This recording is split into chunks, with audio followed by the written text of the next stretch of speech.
Didn't you see Taylor Swift twice this month? But the ERAS tour has been the largest grossing concert in history. Something that I find incredibly interesting is how much of the coverage has focused on the economic impact, with even some of the headlines like Austria suffers huge economic blow after Taylor Swift concerts cancelled. And this article in particular makes reference to a phenomenon that we have seen and been hearing about for the longest time, known as Swiftonomics, which is the study of the impact that Taylor Swift and her concerts have had on local economies. This article in particular goes on to describe the economic impact. Quote, Swiftonomics is so sought after, the singer is wooed by foreign and local governments to perform. Chile and Budapest have both begged the ERAS tour so they could reap the benefits. The article goes on to say, quote, the effect is also priced in the US. According to the US Travel Association, the ERAS tour had a major impact on America's economy. The association noted that Denver's 2 concerts resulted in visitor spending contributing an estimated $140 million to the state's GDP, 83% of those attending Pittsburgh's 2 concerts coming from outside the county, hotel occupancy, the highest weekend occupancy post-pandemic, and the second highest weekend occupancy on record, averaged at 95%. Will you take me away from this madness? In Los Angeles, which marked the end of the first part of the tour, the city benefited from a total economic impact of $320 million, with another $9 million in hotel room taxes and 3,300 jobs created. And Cincinnati's impact was estimated at $48 million, of which $20 million was from out-of-town guests. So what exactly is Swiftonomics? How does it work? And why is it so important that it's having an impact on local economies worldwide? Trying to understand Swiftonomics is getting lost in a whirlwind of demand shocks, inflation, and the sheer financial impact of the ERAS tour. If you're trying to get ready for the next pandemic or financial crisis, the good news is you can forget about Bitcoin, forget about the stock market, because there is a new financial force that could save you if you're friends with Taylor Swift or can somehow convince her to come to your hometown. Now, even if you're not a Taylor Swift fan, you have probably heard of her tour, not just of her as a person, as an artist, but the ERAS tour. Where beautiful women instinctively flock like the salmon of Capistrano. It's become a cultural phenomenon as well as a financial phenomenon. But make no mistake, this didn't happen out of sheer luck or through a combination of glitter and good vibes. To understand exactly how it happened, you need to dive a little deeper. And also, we need to go back in time a little bit to the beginning of 2020 and the pandemic. With the pandemic came lockdowns. Everything slowed down. Lots of businesses ended up having to shut down. But most importantly, people's everyday lives and priorities shifted. One of the major impacts of this health crisis, something that we will continue to study for years and years to come, is the social and cultural impact that it's had on societies and specifically on different generations. The younger generations who are still growing up, whose brains are still developing, who are still being socialized and learning interpersonal skills, valuable, essential, crucial interpersonal skills, spend some of their most formative years stuck at home, not being able to socialize, not going to school, not seeing friends, and not being able to partake in social activities, summer camp, sports. Similarly, a lot of the older generations, and specifically millennials who grew up with Taylor Swift and who went through their coming of age and heartbreak experiences alongside her, are now millennials who have joined the workforce and who have a lot of disposable income. They had also been stuck at home for years due to the pandemic, and the Taylor Swift ERAS tour was one of the first major events to happen post-pandemic. Also, and perhaps most importantly, for this enormous generation of working professionals, young working working professionals who grew up with her, the millennials. The ERAS tour, spanning over decades of her discography, was a major nostalgia hit. It wasn't just about the music, it was about reminiscing. It was a complete cultural phenomenon, very similar to the nostalgia craze of the Disney years when Disney launched its streaming platform amidst the pandemic and the new stay-at-home economy.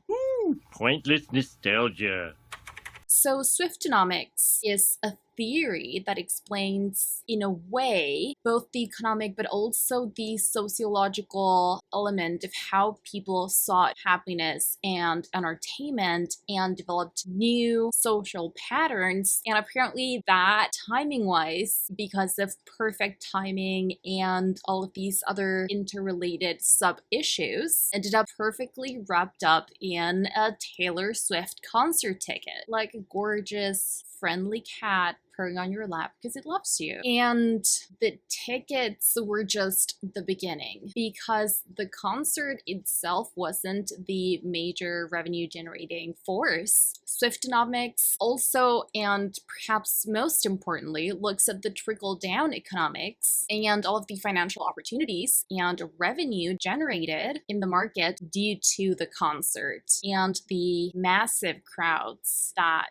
these concerts attract. And this is not even talking about the jobs that her concert directly generated or her staff, who reportedly got upwards of $55 million in bonuses. No, we're talking about the fans who indirectly helped revitalize economies, specifically because post-pandemic, there had been such a financial slowdown and so many, specifically small businesses, local businesses, were struggling. Lots of businesses had to shut down or went bankrupt during the pandemic. Specifically within that context, whenever the tour would hit different cities, local economies had such a major impact that it soon led to the term Swiftonomics being coined. Biggest moneymaker since cryptocurrency.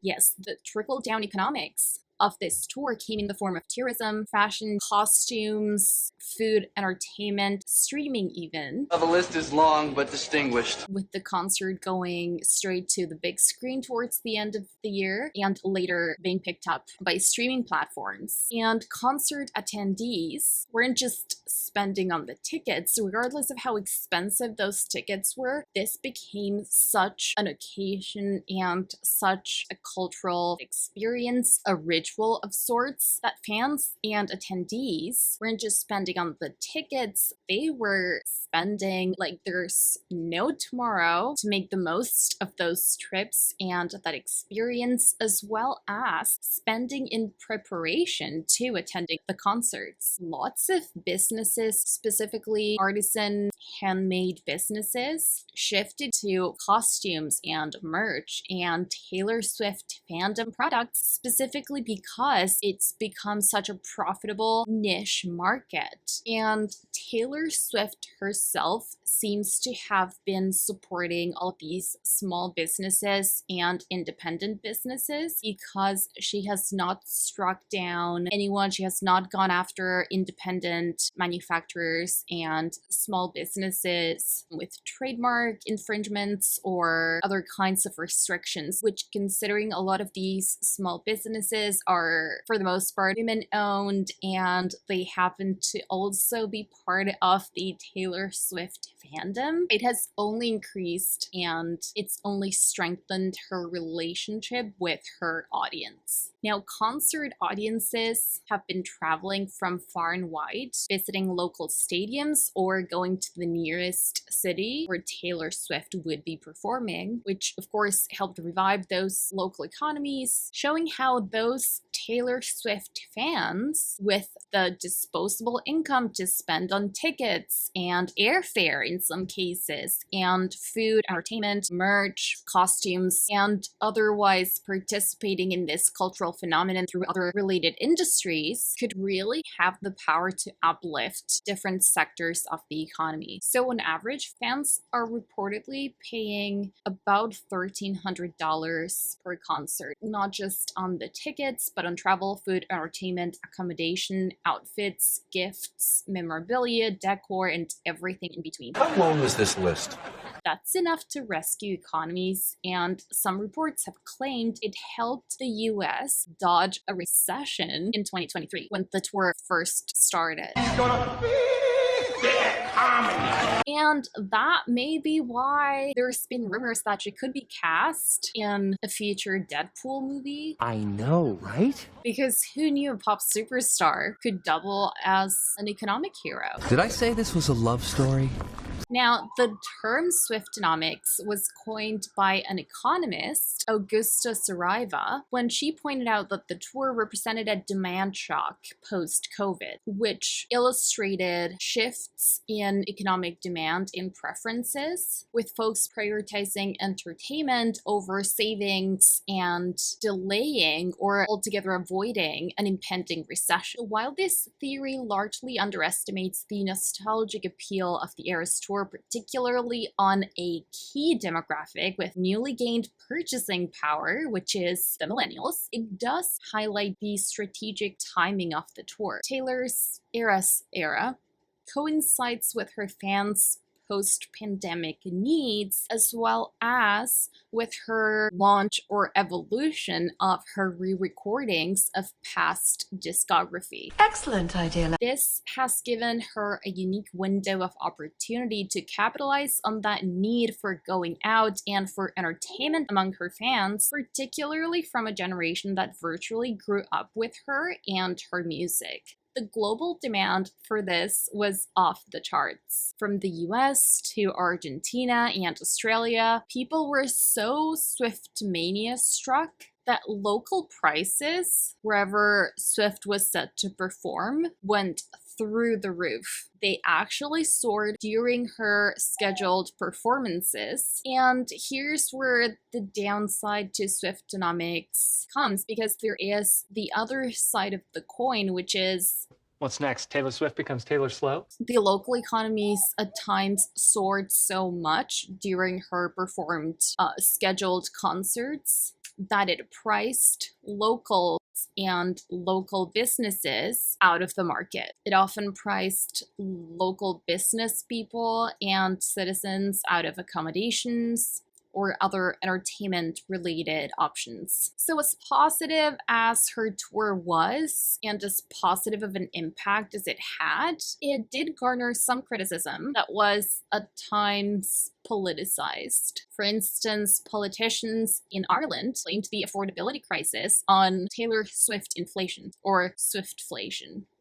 Now, the impact of Swiftonomics overall was a financial earthquake. Pun intended, because her tour did actually cause earthquakes. Kind of. Concert goers reportedly caused vibrations comparable to a 2.3 magnitude earthquake, or a Swiftquake, if you will, when she was performing in Seattle. The ERAS tour single-handedly raised more money than the GDP of 50 countries combined, which is an insane fact to even think about. We're talking about people splurging on concert tickets like their Black Friday deals. Economists and surveys estimated a whooping 5 to 6.3 billion economic valuation in the US and Canada alone throughout the first leg of the tour, and Singapore tried to profit from the fact that the ERAS tour couldn't make stops in places like Thailand and the Philippines, and consciously expanded its cultural tourism to attract young music fans from all corners of Asia. Even down under in Australia, where recession risks were looming, media coverage was extremely positive and focused on Swift's potential to save the economy. What's a recession when you've got Taylor Swift, right?